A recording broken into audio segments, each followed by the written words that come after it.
ಕಾಸಿದ್ರೆ ಕೈಲಾಸನೋ ವೈಕುಂಠನೋ ಯಾವುದೋ ಒಂದು ಭೂಮಿ ಮೇಲೆ ಇರ್ತೀವಿ. ಕೈಲಾಸನೋ ವೈಕುಂಠನೋ ಯಾವುದೋ ಒಂದು ನೋಡ್ಕೊಳ್ಳೋಣಂತೆ. ಬಟ್ ಇನ್ನೊಂದು ಕಡೆಗೆ ಇತ್ತೀಚೆಗೆ ಬಜೆಟ್ ಅಂತ ಅಂದಾಗ, ಕೇಂದ್ರದ ಬಜೆಟ್ ಇದ್ದಾಗ ನಾವು ಯಾವ್ದು ಕಡಿಮೆ ಆಯ್ತು ಯಾವ್ದು ಏರಿಕೆ ಆಯ್ತು ಇದನ್ನ ಹೇಳೋದನ್ನ ನಿಲ್ಲಿಸ್ಬಿಟ್ಟಿದ್ವಿ. ಯಾಕೆ ಅಂತಂದ್ರೆ ಇರ್ಲಿಲ್ಲ, ಅದೆಲ್ಲವೂ ಕೂಡ GST ಕೌನ್ಸಿಲ್ ಆಗಿ ಹೋಗಿತ್ತು. ಅಲ್ಲಿ ಎಷ್ಟು ಪರ್ಸೆಂಟ್ ಏರಿಕೆ ಆಗಿದೆ ಹೇಳ್ತಿದೆ, ಅವೆಲ್ಲವೂ ಕೂಡ GST ಕೌನ್ಸಿಲ್ ಅಲ್ಲಿ ಹೋಗ್ಬಿಟ್ಟಿತ್ತು. ಬಜೆಟ್ ನಲ್ಲಿ ಅದೆಲ್ಲ ಹೋಗ್ಬಿಟ್ಟಿತ್ತು. ಮುಂಚೆ ಆಗಿದ್ದಿದ್ರೆ ಇದು ಏರಿಕೆ ಆಯ್ತು ಇದು ಇಳಿಕೆ ಆಯ್ತು ಅನ್ನೋದನ್ನ ಎರಡು ಹಾಕ್ಬಿಟ್ಟು ತೋರಿಸ್ತಾ ಇದ್ವಿ, ಇದು ಏರಿಕೆ ಇದು ಇಳಿಕೆ ಅಂತ ಹೇಳಿ. ಬಟ್ ನಿಲ್ತೋಗ್ಬಿಟ್ಟಿತ್ತು. ಈಗ ಕೆಲವೊಂದಿಷ್ಟಕ್ಕೆ ಅವಕಾಶವನ್ನ ಮಾಡಿಕೊಟ್ಕೊಂಡಂಗೆ ಕಾಣಿಸ್ತಾ ಇದೆ ಸರ್ಕಾರ. ಹೇಗೆ ಅಂತಂದ್ರೆ ಅವುಗಳ ಮೇಲಿರುವಂಥದ್ದೊಂದಿಷ್ಟು ಕಡಿಮೆ ಮಾಡುವಂತ ಕೆಲಸ ಮಾಡ್ತಾ ಇದ್ದಾರೆ. ಯಾಕೆ ಅನ್ನೋದಕ್ಕೆ ಹಲವು ಕಾರಣಗಳಿದೆ. ಅದರ ಬಗ್ಗೆ ಹೆಚ್ಚಿನ ಒಲವು ಬರಬೇಕು ಜನರಿಗೆ, ಆ ನಿಟ್ಟಿನಲ್ಲಿ ಹೆಚ್ಚಿನ ಬಳಕೆಗಳನ್ನು ಅವುಗಳನ್ನು ಮಾಡಬೇಕು ಅನ್ನೋ ನಿಟ್ಟಿನಲ್ಲಿ. ಹಾಗಾಗಿ ಆ ನಿಟ್ಟಿನಲ್ಲಿ ಆತ್ಮನಿರ್ಭರ್ ಭಾರತದ ವಿಚಾರದಲ್ಲಿ ಹೆಚ್ಚಿನ ಒತ್ತನ್ನು ಕೊಟ್ಟಂಗೆ ಕಾಣಿಸ್ತಾ ಇದೆ. ಮೋದಿ ಬಜೆಟ್ನಲ್ಲಿ ಯಾವುದೆಲ್ಲ ಇಳಿಕೆ ಆಗಿದೆ, ಬಹಳ ವರ್ಷಗಳಾಗೋಗ್ಬಿಟ್ಟಿತ್ತು. ಇದು ಇಳಿಕೆ ಆಗೋಯ್ತು ಏರಿಕೆ ಆಗೋಯ್ತು ಅಂತ ಹೇಳೋದು. ಯಾವುದು ಅಗ್ಗ ಯಾವುದು ದುಬಾರಿ? ಟಿವಿ ಮೊಬೈಲ್ ಫೋನ್ ಬೆಲೆ ಕಡಿಮೆ ಆಯ್ತಾ? ಬಹಳ ಇಂಪಾರ್ಟೆಂಟ್ ಬಹಳ ಜನರಿಗೆ. ಟಿವಿಗಿಂತಲೂ ಹೆಚ್ಚಾಗಿ ಮೊಬೈಲ್ ಬಗ್ಗೆ ಜಾಸ್ತಿ ಆಸಕ್ತಿ ಜನರಿಗೆ. ಸೊ ಹಾಗಿದ್ದಾಗ ಯಾವ್ದು ಇಳಿಕೆ ಆಗಿದೆ ಅನ್ನುವಂಥ ಲೆಕ್ಕಾಚಾರವನ್ನು ನಿಮಗೆ ಕೊಡ್ತೀವಿ. ಯಾವುದನ್ನ ಕಡಿಮೆ ಮಾಡಿದ್ದಾರೆ, ಯಾವುದರ ಬಳಕೆಗಳನ್ನ ಜನ ಈಗ ಈಸಿಯಾಗಿ ಸುಲಭವಾಗಿ ಪಡ್ಕೊಳ್ಬಹುದು ಅಂತ ಹೇಳಿ ಒಂದಿಷ್ಟು. ಅದರಲ್ಲೂ ಕೂಡ ಕಾಸು ಉಳ್ಕೊಳ್ಳೋದು, ಅದನ್ನೇ ಹೇಳಿದ್ದು ಕಾಸು ಉಳಿತಾಯ. ಅಲ್ಲಿ 12,75,000 ನಿಮಗೆ ಒಂದು ಕಡೆಗೆ ತೆರಿಗೆಯಲ್ಲಿ ಉಳಿತಾಯವಾದ್ರೆ ಇನ್ನೊಂದಿಷ್ಟು ಕಾಸು ಇದರಲ್ಲೂ ಕೂಡ ಉಳಿತಾಯ ಮಾಡಕ್ಕೆ ಕೊಡ್ತಾ ಇದ್ದಾರೆ. ಹೇಗೆ ಯಾವ ರೀತಿಯಾಗಿ ಅನ್ನೋದನ್ನ ಸ್ಕ್ರೀನ್ ಮೇಲೆ ಬರ್ತಾ ಇದೆ ನಿಮಗೆ. ಕಾಸಿದ್ರೆ ಕೈಲಾಸ, ಅದು ವೈಕುಂಠನೂ ಆಗಬಹುದು. ಬರೀ ಕೈಲಾಸ ಯಾಕೆ, ವೈಕುಂಠನೂ ಬಹಳ ಜನ ಆಸಕ್ತಿ ಪಡ್ತಾರೆ. ಆಗಲಿ, ಬೇಡ ನಾವು ಇಲ್ಲೇ ಇರ್ತೀವಿ ಅಂದ್ರೆ ಭೂಮಿ ಮೇಲೆ ಇರಿ. ಸೊ ಯಾವ್ಯಾವುದು ಇಳಿಕೆ ಆಗಿದೆ ಅನ್ನುವಂಥದ್ದನ್ನ ಲೆಕ್ಕಾಚಾರಗಳು ನಿಮಗೆ ಮುಂದೆ ಇಡ್ತಾ ಹೋಗ್ತೀವಿ. ಈಗಾಗಲೇ ಹೇಳ್ತಾ ಇದ್ವಿ ನಿಮಗೆ, ಮೊಬೈಲ್ ಕಡಿಮೆ ಆಯ್ತಾ ಟಿವಿ ಕಡಿಮೆ ಆಯ್ತಾ ಅಂತ ಹೇಳಿ. ಹೆಚ್ಚಿನ ಒತ್ತನ್ನು ಕೊಡಬೇಕಾದ್ರೆ ಪೆಟ್ರೋಲ್ ಇವೆಲ್ಲವೂ ಕೂಡ ದುಬಾರಿ ಆಗ್ತಾ ಇದೆ, ಮುಂದೆ ಇನ್ನೂ ಹೆಚ್ಚಾಗ್ತಾ ಹೋಗುತ್ತೆ. ಹಾಗಾಗಿ ಅವುಗಳನ್ನು ಆದಷ್ಟು ಬೇಗ ನಾವು ಕಡಿಮೆ ಮಾಡಬೇಕಾಗಿರೋದ್ರಿಂದ ಹೆಚ್ಚಿನ ಒತ್ತನ್ನು ಕೇಂದ್ರ ಸರ್ಕಾರ ಬ್ಯಾಟ್ರಿ ಚಾಲಿತ ಎಲೆಕ್ಟ್ರಿಕಲ್ ವೆಹಿಕಲ್ಸ್ಗಳ ಬಗ್ಗೆ ಹೆಚ್ಚಿನ ಒತ್ತನ್ನು ಕೊಡ್ತಾ ಇದ್ದಾರೆ. ಇಟ್ಸ್ ಅ ಗುಡ್ ಮೂವ್ ಅಂತ ಅನಿಸ್ತಾ ಇದೆ. ಬಟ್ ಹಿಂದೆ ಅದಕ್ಕೆ ದೊಡ್ಡ ಮಟ್ಟದ ಸಬ್ಸಿಡಿ ಇತ್ತು, ಅದನ್ನು ಕಡಿಮೆ ಮಾಡಿದ್ರು. ತದನಂತರ ಮತ್ತೆ ಈಗ ಅದಕ್ಕೆ ಒಂದಿಷ್ಟು ಬೆನಿಫಿಟ್ ಕೊಡುವಂತ ಕೆಲಸ ಮಾಡ್ತಿದ್ದಾರೆ. ಮುಖ್ಯವಾಗಿ ಈ ವಿಚಾರದಲ್ಲಿ ಹೆಚ್ಚಿನ ಒತ್ತನ್ನು ಕೊಡಬೇಕಾಗಿದ್ದು ಕೊಟ್ಟಿದ್ದಾರೆ ಕೇಂದ್ರ ಸರ್ಕಾರ. ಏನು, ಕ್ಯಾನ್ಸರ್ ಔಷಧಿಗಳನ್ನ ಇಳಿಕೆ ಮಾಡಿದ್ದಾರೆ. ಇದು ಅತ್ಯಂತ ಮುಖ್ಯವಾಗಿದೆ. ಕಾರಣ ಬಹುತೇಕ ಹೆಚ್ಚಿನ ಕೇಸ್ಗಳೀಗ ಕ್ಯಾನ್ಸರ್ ಕೇಸ್ಗಳೇ ಹೆಚ್ಚಾಗ್ತಾ ಇವೆ.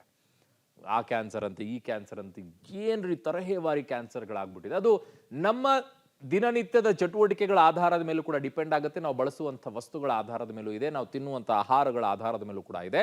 ಹಾಗಾಗಿ ಆ ನಿಟ್ಟಿನಲ್ಲಿ ಜನ ಅದನ್ನು ಕೂಡ ಜಾಗೃತರಾಗಬೇಕಾಗಿದೆ. ಔಷಧಿ ಕಡಿಮೆ ಆಯಿತು ಅಂತ ಹೇಳ್ಬಿಟ್ಟು ಕ್ಯಾನ್ಸರ್ ಬರ್ಸ್ಕೊಳ್ಳಿ ಅಂತಲ್ಲ, ಬಂದಿರುವಂಥವ್ರಿಗೆ ಹೆಚ್ಚಿನ ದುಬಾರಿ ಆಗಬಾರ್ದು ಅನ್ನೋ ನಿಟ್ಟಿನಲ್ಲಿ. ಇನ್ನು ಸ್ವದೇಶಿ ಬಟ್ಟೆಗಳನ್ನು ಇಳಿಕೆ ಮಾಡ್ತದೆ. ನಾನು ಹೇಳಿದ್ನಲ್ಲ, make in India, Atmanirbhar Bharat, ಈ ನಿಟ್ಟಿನಲ್ಲಿ ಒತ್ತನ್ನು ಕೊಡುವಂಥ ಕೆಲಸಕ್ಕೆ ಮುಂದಾಗ್ತಾ ಇದ್ದಾರೆ. ಹಾಗಾಗಿ ಸ್ವದೇಶಿ ಬಟ್ಟೆಗಳನ್ನು ಇಳಿಕೆ ಮಾಡಿದ್ದಾರೆ. ಬಳಸೋರು ಕೂಡ ನಮ್ಮ ದೇಶದಲ್ಲಿ ಜಾಸ್ತಿ ಆಗಬೇಕು. ದೇಶಾಭಿಮಾನ ಇದ್ದರೆ, ನನಗೆ ಆ ಬ್ರ್ಯಾಂಡ್ ಬೇಕು, ಆ ದೇಶದ ಬ್ರ್ಯಾಂಡ್ ಬೇಕು, ಇಂಥವೆಲ್ಲ ಮಾಡಿದ್ರೆ ಏನೂ ಮಾಡೋಕ್ಕಾಗಲ್ಲ. ಲಿಥಿಯಂ ಬ್ಯಾಟ್ರಿ ಇಳಿಕೆ ಬಹಳ ಮುಖ್ಯವಾಗಿದ್ದು. ಯಾಕೆ ಅಂತಂದ್ರೆ ಬಹುತೇಕವಾಗಿ ಆತ್ಮನಿರ್ಭರ್ ಇವೆಲ್ಲ ಮಾಡಬೇಕು ಅನ್ನೋದಾದ್ರೆ, ಈ ದೇಶದ ಪ್ರಾಡಕ್ಟ್ಗಳನ್ನು ಬಳಕೆ ಮಾಡಬೇಕು ಅನ್ನೋದಾದ್ರೆ ಎಲೆಕ್ಟ್ರಿಕಲ್ ಗೂಡ್ಸ್ಗಳಲ್ಲಿ, ಅದರಲ್ಲೂ ಬ್ಯಾಟ್ರಿ ಚಾಲಿತ ವಸ್ತುಗಳ ಮೇಲೆ ನೀವು ಲಿಥಿಯಂ ಬ್ಯಾಟ್ರಿ ಬಗ್ಗೆ ಹೆಚ್ಚಿನ ರೀತಿಯಾದಂಥ ಒತ್ತಿದೆ. ಅದು ಹೆಚ್ಚಿನ ರೀತಿಯಾಗಿ ನಿಮಗೆ ಬ್ಯಾಕಪ್ ಕೊಡುತ್ತೆ, ಒಳ್ಳೆಯದು ಅನ್ನೋ ನಿಟ್ಟಿನಲ್ಲಿ. ಹಾಗಾಗಿ ಅದಕ್ಕೆ ಹೆಚ್ಚಿನ ರೀತಿಯಾಗಿ ಒತ್ತನ್ನು ಕೇಂದ್ರ ಸರ್ಕಾರ ಕೊಟ್ಟಂಗೆ ಕಾಣಿಸ್ತಾ ಇದೆ. ಅದನ್ನ ಇಳಿಕೆಯನ್ನ ಮಾಡಿದ್ದಾರೆ. ನೋಡೋಣ ಇದರಿಂದ ಹೊಸದಾಗಿ ಏನಾದರೂ ಬದಲಾವಣೆ ಆಗ ಸಾಧ್ಯ ಆಗುತ್ತಾ. LED ಮತ್ತು LCD ಟಿವಿ ಬೆಲೆ ಇಳಿಕೆ ಅಂತಿದ್ದಾರೆ. ಹಚ್ಕೊಳ್ಳಿ, ನಮ್ಮ ಚಾನಲ್ಗಳನ್ನು ಇನ್ನೊಂದಿಷ್ಟು ಮನೆಯಲ್ಲಿ, ಅಡುಗೆ ಮನೆಯಲ್ಲಿ ಒಬ್ಬರು ನೋಡ್ತಾ ಇದ್ರೆ ಹಾಲಲ್ಲಿ ಒಬ್ರು ಹಾಕ್ಕೊಳ್ಳಿ, ಇನ್ನೊಂದರ ಬೆಡ್ರೂಮಲ್ಲಿ ಒಬ್ರು ಹಾಕ್ಕೊಳ್ಳಿ, ಪಬ್ಲಿಕ್ ಟಿವಿ ಆನ್ ಮಾಡ್ಕೊಂಡಿರಿ. ನಿಮಗೆಲ್ಲ ಡೀಟೇಲ್ ಆಗಿ ವಿವರಣೆಯನ್ನು ಕೊಡ್ತಾ ಇರ್ತೀವಿ ಅವಾಗವಾಗ. LED-ನೋ LCD ನಿಮ್ಗೆ ಯಾವ್ದು ಕಡಿಮೆಗೆ ಸಿಗುತ್ತೆ ಅದನ್ನು ತಗೊಳ್ಳಿ. ಯಾಕಂದರೆ ಹೆಣ್ಮಕ್ಳು ಒಂದು ನೋಡ್ತಾ ಇದ್ರೆ ಗಂಡು ಮಕ್ಳಿಗೆ ಒಂದು ಬೇಕಾಗಿರುತ್ತೆ ಅಲ್ಲ. ಹಾಗಾಗಿ ಈಗ ಎರಡೆರಡು ನೋಡ್ಕೊಳ್ಳಿ ಅಂತ ಹೇಳ್ಬಿಟ್ಟು ಆಫರ್ ಕೊಟ್ಟಿದ್ದಾರೆ, ಅದಕ್ಕೆ ಥ್ಯಾಂಕ್ಸ್ ಹೇಳಬೇಕು. ಇನ್ನು ಕಸ್ಟಮ್ ಡ್ಯೂಟಿ 2.5%, 2.5% ಕಡಿಮೆಯನ್ನು ಮಾಡಿದ್ದಾರೆ ಕಸ್ಟಮ್ ಡ್ಯೂಟಿ ವಿಚಾರದಲ್ಲಿ. ಇದು ಕೂಡ ಒಂದಿಷ್ಟು ಬೆನಿಫಿಟ್ಗಳು ಸಿಗುತ್ತೆ, ಕೆಲವು ವಿಚಾರಗಳಿಗೆ ಅಲ್ಲ. ಬಟ್ ಸಾಮಾನ್ಯವಾಗಿ ಕೆಲವು ವಸ್ತುಗಳ ವಿಚಾರದಲ್ಲಿ ಹೇಳೋದು ಬೇಡ, ಆ ವಸ್ತುಗಳಿಗೆ ಯಾರ್ಯಾರಿಗೆ ಅನುಕೂಲ ಆಗುತ್ತೆ ಅವ್ರಿಗೆ ಅನುಕೂಲ ಆಗುತ್ತೆ. ಇನ್ನು ಇದು ಮಾತ್ರ, ಇದೊಂದೊಂದು ಸಲ ಸರಿನಾ ತಪ್ಪ ಅಂತ ಅನಿಸ್ಬಿಡುತ್ತೆ ನನಗೆ, ಮೊಬೈಲ್ ಫೋನ್ಗಳು ಆಗಿರೋದು. ಬಟ್ ಇದಕ್ಕೆ ಕಂಡೀಷನ್ ಹಾಕಬೇಕಾಗಿತ್ತು. ಏನು, ದೇಶದಲ್ಲಿ ಮ್ಯಾನುಫ್ಯಾಕ್ಚರ್ ಆಗುವಂಥ ಮೊಬೈಲ್ಗಳಿಗೆ ಕಡಿಮೆಗೆ ದರವನ್ನು ನಿಗದಿ ಮಾಡುವಂಥದ್ದು ಆಗಬೇಕಾಗಿತ್ತು. ಈಗ ವಿದೇಶದಿಂದ ಬರುವಂಥವ್ರಿಗೆ ಯಾಕೆ ಅಷ್ಟೊಂದು ಕಡಿಮೆ ಕೊಡಬೇಕು? ಆತ್ಮನಿರ್ಭರ್ ಅನ್ನುವಂಥ ವಿಚಾರಕ್ಕೆ ಬಂದಾಗ ಮೇಡ್ ಇನ್ ಇಂಡಿಯಾ ಇಲ್ಲಿ ಯಾವ ತಯಾರಾಗುತ್ತೆ ಅವುಗಳಿಗೆ ಹೆಚ್ಚಿನ ರೀತಿಯಾದಂಥ ತೆರಿಗೆ ರಿಯಾಯಿತಿನೋ ಏನೋ ಒಂದು ಮಾಡಬೇಕು. ವಿದೇಶದಿಂದ ಬರುವಂಥದ್ದಕ್ಕೆ ಯಾಕೆ ಕೊಡಬೇಕು? ಅವ್ರಿಗೆ ಹಾಕಿ, ತಗೊಳ್ಳೋರು ತಗೊಳ್ತಾರೆ. ಬಟ್ ಇಲ್ಲೇ ತಯಾರು ಮಾಡ್ತಾ ಇರಲ್ಲ, ಅವುಗಳಿಗೆ ವಿನಾಯಿತಿ ಕೊಡಬೇಕು. ಎಲೆಕ್ಟ್ರಿಕ್ ಕಾರು ಮತ್ತು ಬೈಕ್ ಕೂಡ ಅಗ್ಗ ಆಗ್ತಾ ಇದೆ. ಇದು ಹೆಚ್ಚಿನ ಒತ್ತನ್ನು ಕೊಡಬೇಕಾಗಿದೆ. ಕಾರಣ ಪರಿಸರ ಉಳಿಸುವಂಥ ಕೆಲಸ ಆಗಬೇಕಾಗಿದೆ. ಇಂಧನವನ್ನು ಕಡಿಮೆ ಬಳಕೆ ಮಾಡುವಂಥ ಯೋಚನೆಗೆ ನಾವು ಹೋಗಬೇಕಾಗಿದೆ. ಹೆಚ್ಚಿನ ರೀತಿಯಲ್ಲಿ ನಮ್ಮ ದೇಶ ಡಿಪೆಂಡ್ ಆಗಿದೆ. ಒಂದು ವಾರ ಇಂಧನ ಇಲ್ಲದೆ ಇದ್ದರೆ ನಮ್ಮ ದೇಶ ಏನಾಗುತ್ತೆ? Full stop. ಕೆಲವೊಂದು ಕಡೆ ನಡೆಯುತ್ತೆ, ಕೆಲವೊಂದು ಕಡೆ ನಡೆಯೋದೇ ಇಲ್ಲ. ಹಾಗಾಗಿ ಅದನ್ನು ಡಿಪೆಂಡೆನ್ಸಿಯನ್ನು ಕಡಿಮೆ ಮಾಡಬೇಕು ಅಂತಂದ್ರೆ ಎಲೆಕ್ಟ್ರಿಕಲ್ ಕಾರು ಬೈಕ್ಗಳು ಹೆಚ್ಚಿನ ರೀತಿಯಾಗಿ ಆಗಬೇಕು. ಇನ್ನು ಉಳಿದಂಥದ್ದು ಕೂಡ ಬರಬೇಕು. ಇನ್ನು ಚರ್ಮೋತ್ಪನ್ನಗಳು ಅಗ್ಗವಾಗುತ್ತೆ, ಹೆಚ್ಚಿನ ರೀತಿಯಲ್ಲಿ ಟ್ರಾನ್ಸ್ಪೋರ್ಟ್ ಆಗುವಂಥ ವಿಚಾರ. ಹಾಗಾಗಿ ಈಗ ಅವುಗಳ ಬಳಕೆ, ಮ್ಯಾನುಫ್ಯಾಕ್ಚರಿಂಗ್ ಜೊತೆಗೆ ನಾವು ಎಕ್ಸ್ಪೋರ್ಟ್ ಕೂಡ ಮಾಡಬೇಕಾಗತ್ತೆ. ಅವುಗಳು ಕೂಡ ಮೇಡ್ ಇನ್ ಇಂಡಿಯಾ ಆಗಬೇಕು. ಹೆಚ್ಚಿನ ರೀತಿಯಾಗಿ ಒತ್ತನ್ನು ಕೊಡಬೇಕು. ಇವುಗಳ ಬಗ್ಗೆಯೂ ಕೂಡ ಹೆಚ್ಚಿನ ಕಾರಣ ಬಿಸ್ನೆಸ್ಗಳು ನಿಮ್ಗೆ ಅಲ್ಲಲ್ಲಿ ಕಾಣಿಸ್ಕೊಳ್ಳುತ್ತೆ. ಉತ್ತರ ಪ್ರದೇಶ, ಮಧ್ಯಪ್ರದೇಶ, ಬಿಹಾರ್, ಕರ್ನಾಟಕದ ಕೆಲವು ಭಾಗಗಳಲ್ಲೂ ಕೂಡ ಚರ್ಮೋತ್ಪನ್ನ ಇದಾವಲ್ವಾ, ಅವುಗಳನ್ನು ಕೂಡ ಹೆಚ್ಚಿನ ರೀತಿಯಾಗಿ ಬೆಳೆಯೋಕ್ಕೆ ಅವಕಾಶ ಸಿಗುತ್ತೆ. ಕಾರಣ ಇತ್ತೀಚೆಗೆ ಬಂದಾಗುವ ಲೆಕ್ಕಕ್ಕೆ ಬಂದ್ಬಿಟ್ಟಿದ್ವು ಅವೆಲ್ಲ. ಇನ್ನು ಮೀನು, ಸಿಗಡಿ ಕೂಡ ಅಗ್ಗ ಆಗುತ್ತೆ. ತಿನ್ನೋರು ತಿನ್ಬೋದು, ಮಾರಾಟ ಮಾಡೋರ್ಗೂ ಲಾಭ, ತಿನ್ನೋರ್ಗು ಲಾಭ. ನೀವು ಹೇಗೆ ತಗೊಳ್ತೀರೋ ಹಾಗೆ. ಕಾರಣ ಆರೋಗ್ಯಕ್ಕೂ ಒಳ್ಳೆಯದು ಅಂತ ಹೇಳ್ತಾರೆ. ಅವುಗಳನ್ನು ಹೇಗೆ ಬಳಕೆ ಮಾಡ್ಕೊಳ್ತಾರೆ ಅದರ ಮೇಲೆ. ಸಮುದ್ರ ಉತ್ಪನ್ನಗಳು ಕೂಡ ಕಡಿಮೆ ಆಗುತ್ತೆ. ಈಗ ಮೀನಿನ ಎಣ್ಣೆ ಇದೆಯಲ್ಲ, ಅದು ಬಹಳಷ್ಟು ಆರೋಗ್ಯಕ್ಕೆ ಸಮಸ್ಯೆ ಉಂಟಾದಾಗ ಅದರ ಔಷಧ ರೂಪದಲ್ಲಿ ಕೊಡ್ತಾರೆ. ಅದ್ರ ಮೇಲೂ ಕೂಡ ಅದು ಪರಿಣಾಮ ಬೀರುತ್ತೆ. ಕೇವಲ ಇದಿಷ್ಟೇ ಅಲ್ಲ, ಇದರ ಮೇಲೆ ಡಿಪೆಂಡ್ ಆಗಿರುವಂಥ ಹಲವು ಉತ್ಪನ್ನಗಳು ಕೂಡ ಕಡಿಮೆ ಆಗಬೇಕಾಗತ್ತೆ. ಮಾಡ್ತಾರೆಲ್ಲೋ ಗೊತ್ತಿಲ್ಲ. ಸಮುದ್ರ ಉತ್ಪನ್ನಗಳು ಕೂಡ ಕಡಿಮೆ ಅಂದರೆ ಆಲ್ಮೋಸ್ಟ್ ನಿಮಗೆ ಸಮುದ್ರದಿಂದ ಸಿಗುವಂಥ ಎಲ್ಲವೂ ಕೂಡ ಕಡಿಮೆ ಆಗುತ್ತೆ ಅಂತ ಹೇಳ್ತಿದ್ದಾರೆ. ಎಷ್ಟರ ಪ್ರಮಾಣದಲ್ಲಿ ಕಡಿಮೆ ಆಗತ್ತೆ ನೋ ಐಡಿಯಾ. ಸದ್ಯಕ್ಕಂತೂ ಕಡಿಮೆ ಅಂತೂ ಆಗತ್ತೆ. ಅದೆಷ್ಟಾದರೂ ಆಗ್ಬೋದು. ಅದು ಉಳಿತಾಯನೇ ಅಲ್ವಾ. ಸೊ ಇನ್ನು ನಿಮಗೆ ಈಗ ಕಡಿಮೆ ಆಗಿದ್ದು ಖುಷಿ ಆಗೋಯ್ತು, ಬೇಸರ ಆಗಿ ಇದು ದುಬಾರಿ ಆಗಬಾರ್ದಾಗಿತ್ತು ಅಂತ ಏನಾದರೂ ಅನಿಸುತ್ತೆ ಅನ್ನೋದಾದರೆ ಅದನ್ನು ತೋರಿಸ್ಬಿಡ್ತೀವಿ. ಬೇಜಾರು ಮಾಡ್ಕೊಳಕ್ಕೆ ಹೋಗಬೇಡಿ. ಬಟ್ ಅನಿವಾರ್ಯತೆ, ಎಲ್ಲವೂ ದುಬಾರಿ ಆಗಬೇಕಾದ್ರೆ ಒಂದಿಷ್ಟು ಕಡಿಮೆ ಆದಾಗ ಖುಷಿ ಪಟ್ಕೊಳ್ಳಿ. ಇರೋದ್ರಲ್ಲಿ ಒಂದಿಷ್ಟು ಜಾಸ್ತಿ ಆಗಿದೆ, ಸಮಾಧಾನ ಪಟ್ಕೊಳ್ಳಿ. ಯಾಕಂದ್ರೆ ಉಳಿತಾಯ ಒಂದು ಕಡೆ ಮಾಡ್ತಿದಾರಲ್ಲ.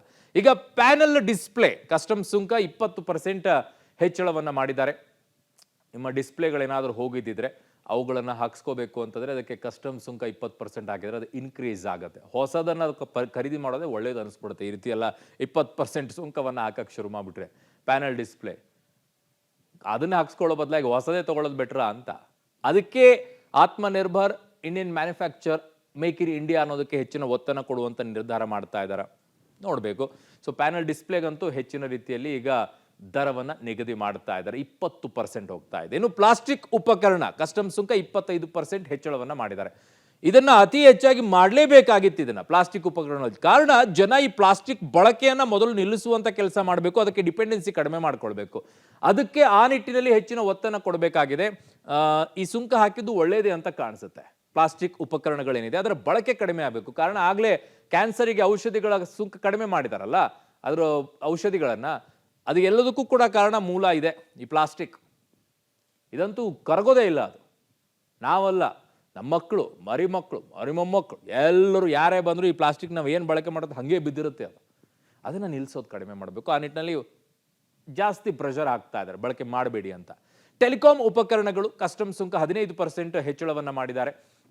ಯಾವ್ಯಾವುದು ಬರುತ್ತೆ ಇದರಲ್ಲಿ ಅನ್ನೋದು ಬಹಳ ಮುಖ್ಯವಾಗುತ್ತೆ. ಟೆಲಿಕಾಂ ಉಪಕರಣಗಳು ಅದರ ಡಿಟೇಲ್ ಆಗಿ ಸಿಕ್ಕಾಗ ಅದ್ರ ಬಗ್ಗೆ ಹೇಳ್ಬೋದು. ಟೆಲಿಕಾಂ ಉಪಕರಣಗಳ ಬಗ್ಗೆ ವಿಚಾರದಲ್ಲಿ ಅದು ಏರಿಕೆ ಆತಂದರೆ ನಮ್ಮ ಮೊಬೈಲಿಗೆ ಹಾಕುವಂತಹ ದರಗಳೇನಿದ್ದಾವೆ ಅವುಗಳು ಸ್ವಲ್ಪ ಇನ್ಕ್ರೀಸ್ ಆಗ್ಬೋದೇನೋ. ಆ ನಿಟ್ಟಿನಲ್ಲಿ ಹೇಗೆ ಯಾವ ರೀತಿಯಾಗಿ ಆಗುತ್ತೆ. ಕಾರಣ ಅವರೆಲ್ಲ ಅದನ್ನು ಹಾಕಬೇಕು ಅಂದರೆ ನಮ್ಮ ಮೇಲೆ ಹಾಕ್ತಾರಲ್ವಾ. ಟೆಲಿಕಾಂ ಉಪಕರಣಗಳ ಮೇಲೆ ಅವರು 15% ಹಾಕಿದರೆ ಇನ್ನುಳಿದಿದ್ದೆಲ್ಲ ಹೊರೆ ಜನಸಾಮಾನ್ಯರ ಮೇಲೆ ಆಗಬೇಕು. ಮೊಬೈಲ್ ಏನು ಚೀಪಾಗಿ ಸಿಕ್ಬಿಡುತ್ತೆ. ಮೊಬೈಲ್ ಹಂಗೆ ಇಟ್ಕೊಟ್ರೆ ಪ್ರಯೋಜನ ಇಲ್ವಲ್ಲ. ಅದಕ್ಕೆ ಬಳಕೆ ಮಾಡೋದು ಇಂಪಾರ್ಟೆಂಟ್ ಅಲ್ವಾ. ಸೊ ಹಾಗಾಗಿ ಆ ನಿಟ್ಟಿನಲ್ಲಿ ಎಷ್ಟು ದರ ಏರಿಕೆ ಆಗುತ್ತೆ, ಟೆಲಿಕಾಂ ಕಂಪನಿಗಳು ಹೇಗೆ ದರ ಏರಿಕೆ ಮಾಡ್ತಾರೆ, ಅವು ನಮ್ಮ ಮೇಲೆ ಎಷ್ಟು ಹೊರೆ ಆಗುತ್ತೆ ಅನ್ನೋದು ಸದ್ಯಕ್ಕೆ ಟೆಲಿಕಾಂ ಕಂಪನಿಗಳು ನೋಡ್ತಾರೆ ಅದನ್ನು. ಇನ್ನುಳಿದಂಥ ವಿಚಾರದಲ್ಲಿ ಈಗ ಕಡಿಮೆ ಆಗಿದ್ದು ನೋಡಿದ್ರಿ, ಹೆಚ್ಚಾಗಿದ್ದು ನೋಡಿದ್ರಿ, ಅದರ ಜೊತೆಗೆ ನಿಮಗೆ ಉಳಿತಾಯ ಆಗಿದ್ದು ನೋಡಿದ್ರಿ. ಕಾಸೇನೋ ಉಳಿಯುವಂಥ ಕೆಲಸನೇ ಸ್ವಲ್ಪ ಹೆಚ್ಚಾಗಿ ಮಾಡಿಕೊಟ್ಟಿದ್ದಾರೆ. ಉಳಿತಾಯವನ್ನು ಮಾಡ್ಕೊಳ್ಳಿ, ನಿಮ್ಮ ಜೀವನ ಮಟ್ಟವನ್ನು ಸುಧಾರಿಸಿಕೊಳ್ಳಿ. ಆ ಕಡೆಗೆ ರಾಜ್ಯ ಸರ್ಕಾರ ಫ್ರೀಯಾಗಿ ಕೊಡ್ತಾ ಇದೆ, ಕೆಲವರು ಸಿಗ್ತಾ ಇದೆ, ಕೆಲವರು ಸಿಗ್ತಾ ಇಲ್ಲ. ಕೇಂದ್ರವೂ ಕೂಡ ಉಳಿತಾಯ ಕೊಡ್ತಾ ಇದೆ, ಉಳಿತಾಯ ಮಾಡಿ ಕೊಡ್ತಾ ಇದೆ. ಅದನ್ನು ಉಳಿಸ್ಕೊಳ್ಳಿ, ಜೀವನ ಮಟ್ಟ ಸುಧಾರಿಸಿ. ಎಲ್ಲೆಲ್ಲೂ ಕಳ್ಕೊಳ್ಳೋಕೆ ಹೋಗ್ಬೇಡಿ. ಕಂಡ್ಕೊಂಡು ಅವ್ರು ಫೋನ್ ಮಾಡಿದ್ರು ಅಂತ ಹೇಳ್ಬಿಟ್ಟು ಯಾವುದೋ OTP ನಂಬರ್ ಹೇಳ್ಬಿಟ್ಟು ಇರೋ ಕಾಸನ್ನು ಕಳ್ಕೊಬಿಡಿ. ಚೆನ್ನಾಗಿ ಉಳಿಸ್ಕೊಳ್ಳಿ.